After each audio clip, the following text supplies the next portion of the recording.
Tourist ভিসার জন্য এখনই প্রস্তুতি নিন, কারণ আর মাত্র কয়েক ঘন্টার মধ্যেই চালু হতে যাচ্ছে ভারতীয় ট্যুরিস্ট ভিসার অ্যাপয়েন্টমেন্ট স্লট। আসসালামু আলাইকুম প্রিয় দর্শক, আমি রায়হান খান। আপনাদের সবাইকে জানাই আন্তরিক শুভেচ্ছা ও স্বাগতম। আজকের এই বিশেষ আপডেটে আমি এমন একটি সুখবর নিয়ে হাজির হয়েছি, যার জন্য বাংলাদেশের লাখো মানুষ দীর্ঘদিন ধরে অধীর আগ্রহে অপেক্ষা করছিলেন।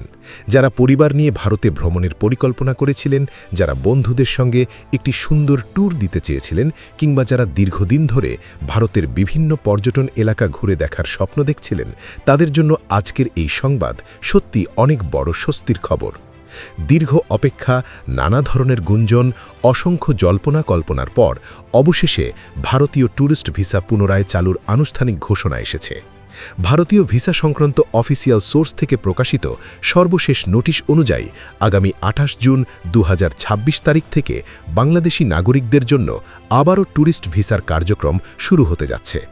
এই ঘোষণা প্রকাশের পর থেকেই হাজার হাজার আবেদনকারীর মধ্যে নতুন করে আশার আলো দেখা দিয়েছে।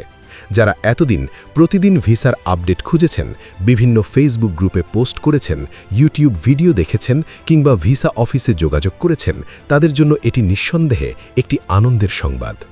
আপনারা অনেকেই জানেন, গত কয়েক মাস ধরে শুধুমাত্র ট্যুরিস্ট ভিসা বন্ধ থাকার কারণে অসংখ্য মানুষের পরিকল্পনা আটকে ছিল। কেউ দার্জিলিংয়ের পাহাড় দেখতে চেয়েছিলেন, কেউ কাশ্মীরের মনোমুগ্ধকর প্রকৃতি উপভোগ করতে চেয়েছিলেন, কেউ আবার শিলং, মেঘালয়, সিকিম, আগ্রা, দিল্লি, জয়পুর কিংবা সিমলা ভ্রমণের পরিকল্পনা করেছিলেন।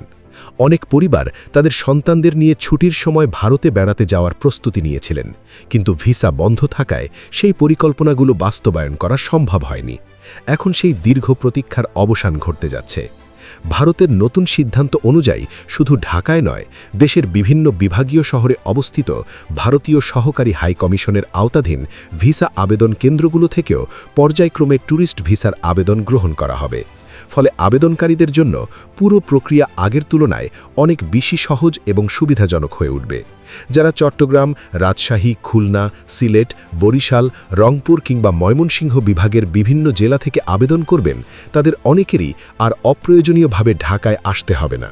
নিজ নিজ এলাকার নিকটবর্তী ভিসা আবেদন কেন্দ্র থেকেই প্রয়োজনীয় প্রক্রিয়া সম্পন্ন করার সুযোগ পাওয়া যাবে। তবে এখানে একটি বিষয় খুব ভালোভাবে মনে রাখতে হবে, শুধু ভিসা চালু হচ্ছে শুনে নিশ্চিন্ত হয়ে বসে থাকলে চলবে না, কারণ আবেদনকারীর সংখ্যা অনেক বেশি এবং স্লটের সংখ্যা সীমিত। ফলে যারা আগে থেকে সম্পূর্ণ প্রস্তুতি নিয়ে বসে থাকবেন, তারাই তুলনামূলকভাবে বেশি সুবিধা পাবেন। তাই আজকের এই ভিডিওর সবচেয়ে গুরুত্বপূর্ণ অংশ হচ্ছে কিভাবে আগে থেকেই নিজেকে প্রস্তুত করবেন এবং কোন কোন বিষয়ের প্রতি বিশেষ গুরুত্ব দিতে হবে। নতুন নিয়ম অনুযায়ী ট্যুরিস্ট ভিসার আবেদন প্রক্রিয়া আগের তুলনায় আরও নিয়ন্ত্রিত এবং শৃঙ্খলাবদ্ধ করা হয়েছে। আবেদনকারীদের পরিচয় যাচাই, ডকুমেন্ট যাচাই এবং অ্যাপয়েন্টমেন্ট ব্যবস্থাপনায় বেশ কিছু পরিবর্তন আনা হয়েছে। ফলে আবেদন করার আগে প্রত্যেকটি তথ্য অত্যন্ত সতর্কতার সঙ্গে যাচাই করতে হবে। একটি ভুল বানান, একটি ভুল পাসপোর্ট নম্বর কিংবা ভুল তথ্যের কারণে পুরো আবেদন বাতিল হয়ে যেতে পারে অথবা আবেদন প্রক্রিয়া দীর্ঘদিন আটকে যেতে পারে। আগামী ২৮ জুন ২০২৬ তারিখে ট্যুরিস্ট ভিসার আবেদনকারীদের জন্য ওয়েব ফাইল আপলোডের সুযোগ দেওয়া হবে। এরপর নির্ধারিত সময়ে অ্যাপয়েন্টমেন্ট স্লট বুকিং শুরু হবে। যারা সফলভাবে ওয়েব ফাইল আপলোড করতে পারবেন, শুধুমাত্র তারাই স্লট বুকিংয়ের জন্য যোগ্য হবেন। তাই প্রথম ধাপটি অত্যন্ত গুরুত্বপূর্ণ। সময়সূচির বিষয়টি এখন বিস্তারিতভাবে জেনে নেওয়া যাক। রবিবার দুপুর ২টো থেকে বিকেল ৪:৩০ পর্যন্ত আবেদনকারীরা তাদের নিবন্ধন সম্পূর্ণ করতে পারবেন এবং ওয়েব ফাইল আপলোড করার সুযোগ পাবেন। এই সময়ের মধ্যেই সম্পূর্ণ তথ্য যাচাই করে সফলভাবে আবেদন সাবমিট করতে হবে। এরপর বিকেল ৫টা থেকে অ্যাপয়েন্টমেন্ট স্লট বুকিং শুরু হবে। সাধারণত এই সময় হাজার হাজার আবেদনকারী একসঙ্গে সিস্টেমে প্রবেশ করার চেষ্টা করেন, ফলে সার্ভারে প্রচণ্ড চাপ তৈরি হয় এবং অনেক সময় ওয়েবসাইট ধীরগতির হয়ে যায়। তাই শেষ মুহূর্ত পর্যন্ত অপেক্ষা না করে আগে থেকেই সব প্রস্তুতি সম্পন্ন করে রাখা অত্যন্ত জরুরি।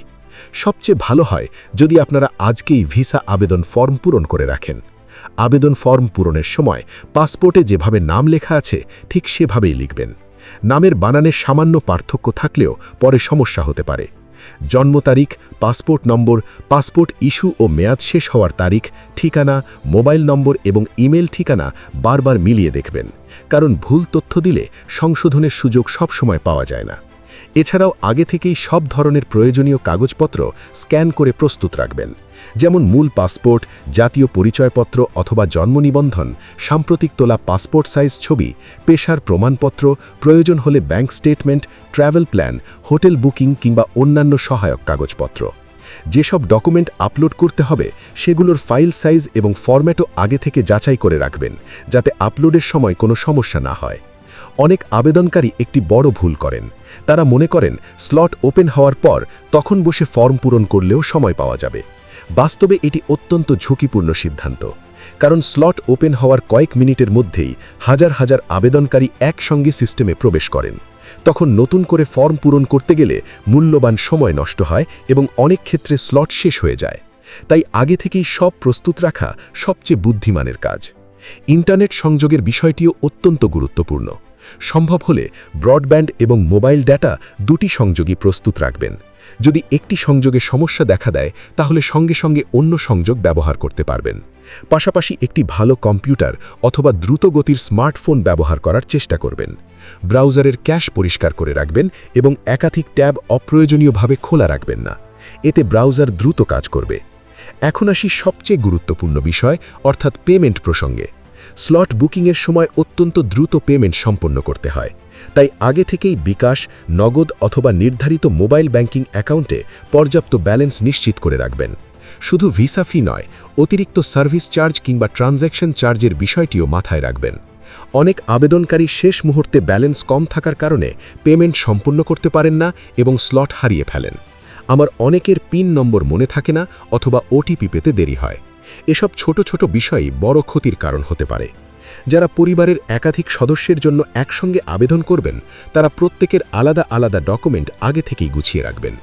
প্রতিটি আবেদনকারীর পাসপোর্ট, ছবি এবং অন্যান্য তথ্য আলাদা ফোল্ডারে সংরক্ষণ করলে ভুল হওয়ার সম্ভাবনা অনেক কমে যাবে।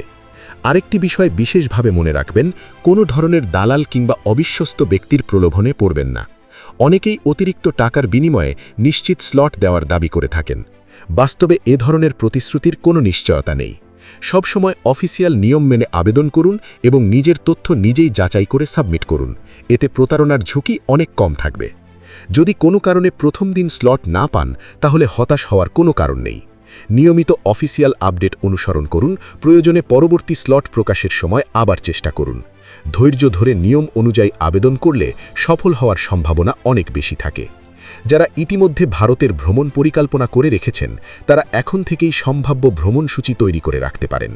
কোথায় যাবেন, কতদিন থাকবেন, কিভাবে যাতায়াত করবেন এবং কোথায় অবস্থান করবেন এসব বিষয় আগে থেকে পরিকল্পনা করলে ভিসা পাওয়ার পর দ্রুত ভ্রমণের প্রস্তুতি সম্পন্ন করা সহজ হবে।